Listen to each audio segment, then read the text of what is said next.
¿Cómo ven ese asunto de que de pronto estamos metidos aquí en una catarata de solicitudes de amparo? ¿Qué opinan de todo esto? Son los mismos que yo creo que desde el 2006, cuando fue el tema del desafuero, actuaron de manera muy coordinada con el panismo para evitar que llegara a la presidencia Andrés Manuel López Obrador, que es la Coparmex, Isabel Miranda de Wallace, que tiene la credibilidad por los suelos, Mexicanos contra la Corrupción. Cuando uno ve un poco los tweets de Claudio González, en realidad él es activista, anti, ¿no? López Obradorista a morir, y le quita mucha credibilidad a mexicanos contra la corrupción. Pero bueno, son grupos muy definidos que quieren que no gobierne y quieren obstruir las que serían sus actos de gobierno. Lo único que yo sí me pregunto es, estos personajes, ¿dónde estaban cuando se construyó la Estela de Luz? ¿Se te ocurre un peor despilfarro? A mí no. ¿Dónde estaban la biblioteca Vasconcelos de Fox? Ah, no, ahí no. ¿Dónde estaban cuando Felipe Calderón quiso comprar el avión presidencial, que evidentemente necesitaba uno, pero no lo necesitaba más bonito que el de Obama? Digo, ¿dónde han estado, por ejemplo, para el puente atirantado allá en Durango, donde ahora hay muchas manifestaciones, que fue un dispendio? ¿O dónde estaban para impedir que un gobernador panista le construyera una carretera a Vicente Fox para que llegara a su rancho San Cristóbal? Yo no estoy convencida que estas personas sean quienes tengan la congruencia para detener nada, porque en el fondo lo único que vemos es, no les importa qué pase con México mientras ellos impidan la acción de gobierno de alguien que consideran su enemigo o que les es completamente antipático, que es el López Obradorismo. El discurso del presidente Andrés Manuel López Obrador siempre ha apuntado hacia este tema de algunos que se ven afectados ahora que llega un nuevo gobierno y que, bueno, se van a quedar sin muchos de los negocios que tenían ya listos por ahí. Mexicanos contra la Corrupción tienen intereses muy personales, ¿no? Y en esta parte de estrategia, de litigio estratégico, lo que han realizado ya desde hace algunos años, por ejemplo, con lo de la reforma educativa, fue uno en donde se meten juicios de amparo y demás y logran ir avanzando en ese sentido.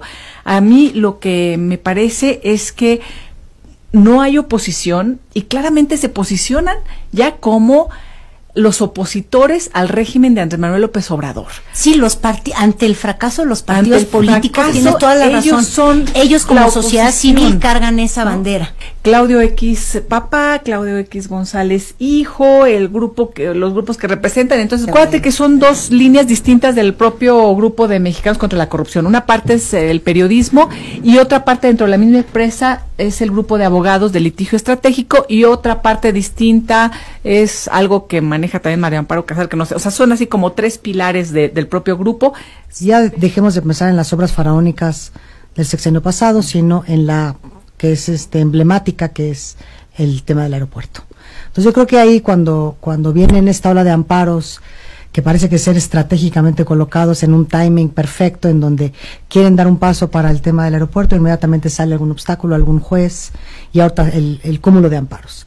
Yo creo que habría que analizar primero quiénes son los dueños de los terrenos aledaños, porque van a salir los nombres. Yo creo que a eso se refería el presidente. Cuando dijo, no los demandantes, ¿verdad? Porque esos serán públicos. Yo creo que se refiere a uno, ¿qué son los intereses reales que se están trastocando con el tema del aeropuerto? Es decir, ¿quiénes compraron los terrenos de al lado?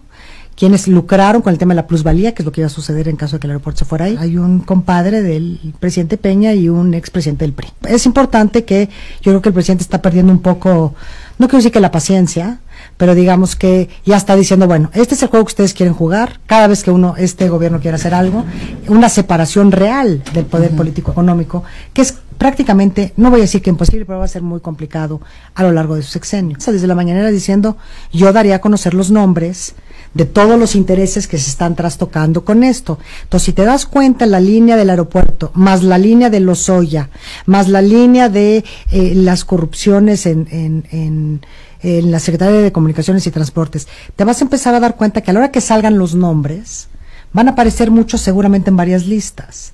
Pues ahí vamos a ver cómo el presidente maneja eso, y dos, cuál va a ser el golpe o el contragolpe por parte de los empresarios que siguen teniendo cierto poder y cierto brazo que le hacen las fuercitas. Y la pregunta, empresarios o coyotes. ¿A qué me refiero? Que son todos estos empresarios inventados que se hacen cada sexenio y que se benefician de las obras. No, pero no hay que ser un oráculo para darse cuenta que ahorita sí el régimen está empezando a pisar esos callos de los cuales Andrés Manuel siempre anunció, sí, que pregonó que iba a llegar a la separación del poder económico del poder político.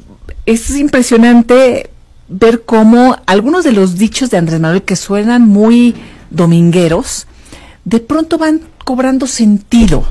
Y van cobrando sentido cuando dice: voy a decir los nombres, voy a sacar la lista. Y entonces cuando después, al paso del tiempo, se presentan pruebas, se dan nombres, dices: ah, caray, ya sabemos por qué. Entonces va cobrando sentido. Hay una corrupción impresionante, una impunidad impresionante en el país y un andamiaje que están totalmente entrelazados. Entonces, ¿cómo haces para gobernar y recobrar esa lucha contra la corrupción? Pues tienes que desgajar parte también de la estructura política, económica del país.